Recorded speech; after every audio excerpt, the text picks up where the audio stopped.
I'm Dr. Daniel Kantor, Neurology in Real Time, and I'm so happy to be joined here by a true patient advocate, by Dr. Marc Gudesblatt, who is the medical director of South Shore Neurologic Associates in New York. Dr. Gudesblatt, thank you so much for joining us today. Thank you for having me, Dan. We're talking about a topic that people with multiple sclerosis know about, but they might not verbalize it, which is there's something about the way we measure neurological problems, specifically MS, but other ones as well, where there's a mismatch. Doctors are looking at funny testing. They have us, they have patients stick out their finger, touch their nose, jump on one foot, but yet those aren't the things that are affecting people day to day. What are we doing wrong in healthcare? And then I'm going to ask you what we can do better.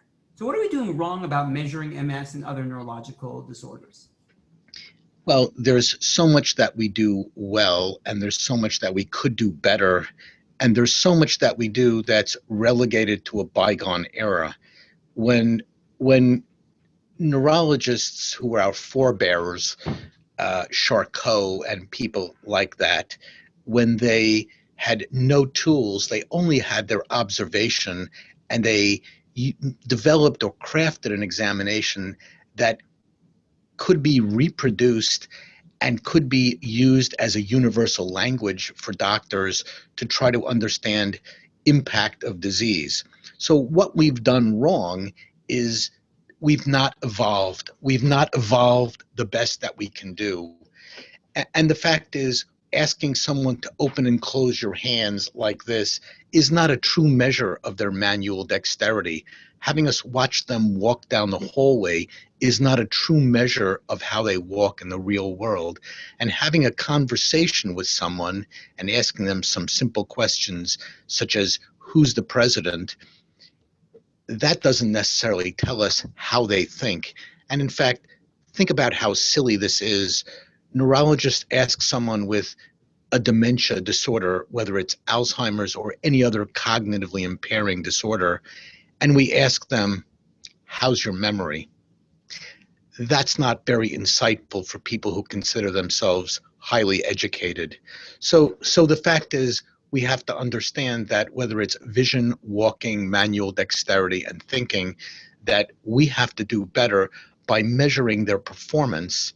And literally, I do mean quantifying their performance and measuring how they perform manual dexterity, or how they walk, or how they think.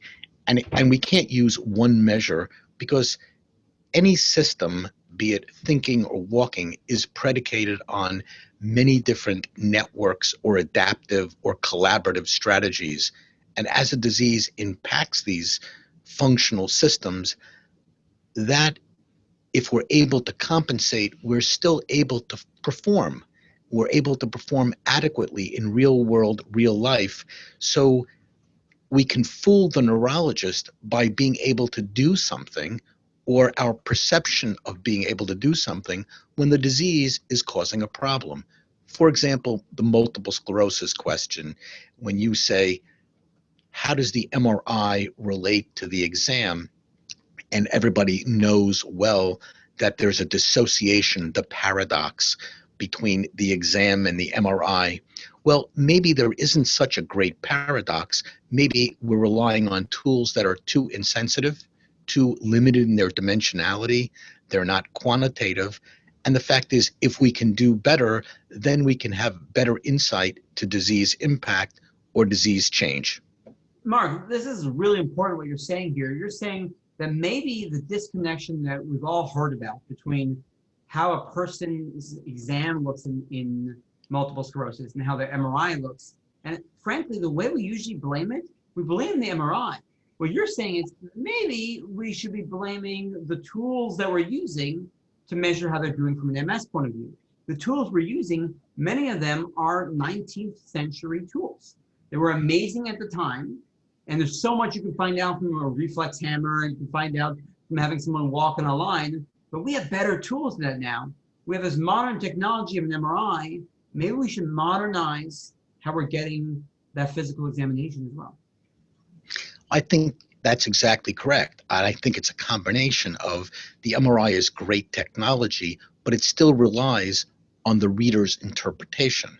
The physical exam relies on the examiner's degree of expertise and interpretation. And to make matters worse, it also relies on our ability to translate that into documentation in the electronic medical record and appreciate the subtle changes so we can do better. We have better digital technology. As you know, I'm a big fan of that. But some people might be listening to this, and either people with a neurological disorder, multiple sclerosis, Parkinson's, Huntington's, ALS, anything, and doctors might be listening to this, and the doctors might be saying, wait a second, are you saying that we can be replaced by a computer? That a computer can then go and measure how a person's doing? Don't we need that skilled person, a neurologist, to actually make that interpretation? I'm not saying they can replace. I can say we can enhance their abilities to do better.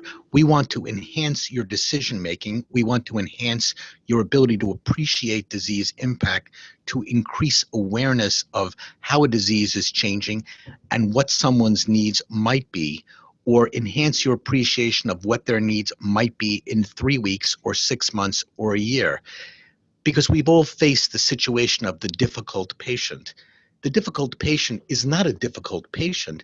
The difficult patient is they have achieved or they have progressed to have problems that they don't want. They're unanticipated, unwanted, unexpected, and they're causing a great deal of stress on them. And the fact is, they didn't want them, they didn't ask for them, but they got them. And we failed because we didn't anticipate and prepare them for it. And so the fact is, we can enhance our decision making, and we can then give people literally patient-centric, objective information to improve our decision making as to what their needs might be. And this is appropriate care. So you need the doctor to put that all together. It's not just a computer telling you, but it can help us sharpen our focus. It enhances our appreciation. I mean, the question to ask is, you're sailing a boat. The further you go, the more from where you start, the further distance from where you start to where you go. If you're using a sextant, the horizon, the sun, the moon, the stars, the greater the possibility of error. However, if you're using 7-satellite GPS, your ability to calculate where you are, appreciate, and now you also know the tides and you also know the winds. Well, as a sailor, you can make a better plan to how to get to where you want and be safer and avoid any unnecessary obstacles or barriers to where you want to go. In healthcare, we can do the same. What can people do nowadays? Not just looking for the future, and research might be leaning towards this.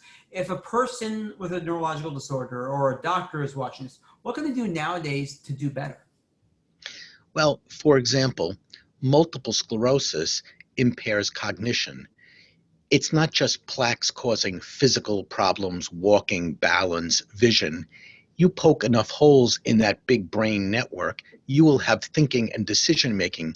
The neurologist's insight into identifying whether someone has impairment is literally as good as a coin toss. Somewhat embarrassing, but that's the truth. That's the ugly truth.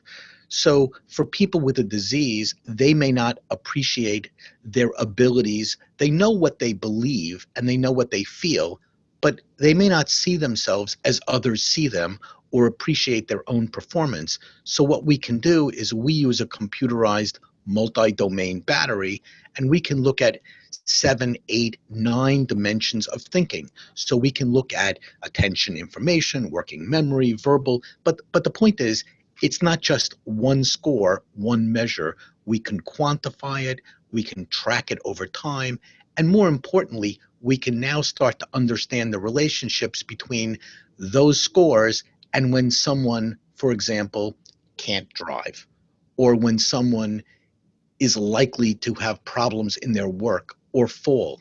And the best part about that is it's not just dependent upon the examiner's perception, it's patient performance. It's not my impression. And we can look at that now and relate that to anticipated needs. And now we've also tied that in with MRI. So it's not the examiner's reading of your MRI hasn't changed. The MRI may not be changing by my visible eyes or the neuroradiology. It's not my impression. We can now quantify and look for change, because one of the things I find frustrating is when the patient says, "Hey, I'm worse." And I say, "Well, your exam isn't worse or your MRI isn't worse. So therefore, either you're not worse or your perceptions are off." So if we could measure these things, we can. Or you're wrong as the neurologist, the patient's right. And That's correct. No, but we listen to a lot of people. One of the most frustrating things that people with a neurological issue or with multiple sclerosis say is they tell their doctor they're not doing better. They say, "I'm doing worse." And the doctor says, "Well, your MRI is fine. See you next time." That the neurologist is right within their ability and their own perceptions. We're using archaic tools, and the answer is we have to do better. We can do better. We must do better. And so with enhanced information, you can do better. Look, in the days where the doctor would put their ear to someone's chest to listen, they thought the stethoscope would damage the doctor-patient relationship. Well, it only enhanced it. It's the sign of the doctor, the stethoscope. Now, if I went to the cardiologist, and in fact, I've had this experience where the cardiologist had the stethoscope around his neck, not in his ears, and he put it on my chest. I knew he wasn't listening, and he said, "By the way, no matter what I hear, you need an echocardiogram and a stress test." And we both shared a laugh, because the answer was, he's right. He couldn't tell if my ejection fraction has changed or I have coronary artery disease. Now, imagine the neurologist saying, "How's your memory?" Well, imagine the cardiologist saying to me, "How's your coronary artery disease?" Well, damn it, give me a stress test. I expect him to do a stress test. And so the neurologist, we have the technology to measure the thinking, whether it's MS, PD, Alzheimer's. We have the ability to do that. And now we have enhanced ability with MRI volumetrics to understand the significance of changes and not say, "Well, you have a little bit of atrophy." Like, what does that mean? I'm a little bald. I mean, have I gotten, Dan, you've known me a long time. Have I gotten any bolder? Could you tell I'm grayer? I mean, I expect measurements. Well, I actually don't expect you to measure that on me, and I expect you to tell me I'm not any grayer or older. Absolutely, you look great. Gudesblatt, thank you so much for describing this. What you're really talking about are there's three main things that we think about as a neurologist. We think about a person's history, we think about their physical examination, and then we think about our testing. So we can do better in terms of our history. We can do patient-reported outcomes. We can do other more objective ways of measuring things that are standardized. We can do better in terms of our examination, and we've spent time talking about that. And we can do better in terms of our actual testing. So for example, our MRIs, instead of just being based on the eyes of the radiologist, they're also based more on quantitative measures. And we're using things like artificial intelligence and other ways of measuring that. This is an exciting time for neurology. It's an exciting time, more importantly, for patients with neurological disorders. Dr. Gudesblatt, I want to thank you so much for joining us today. And I want to thank all of you for joining us at home. Thank you for the opportunity.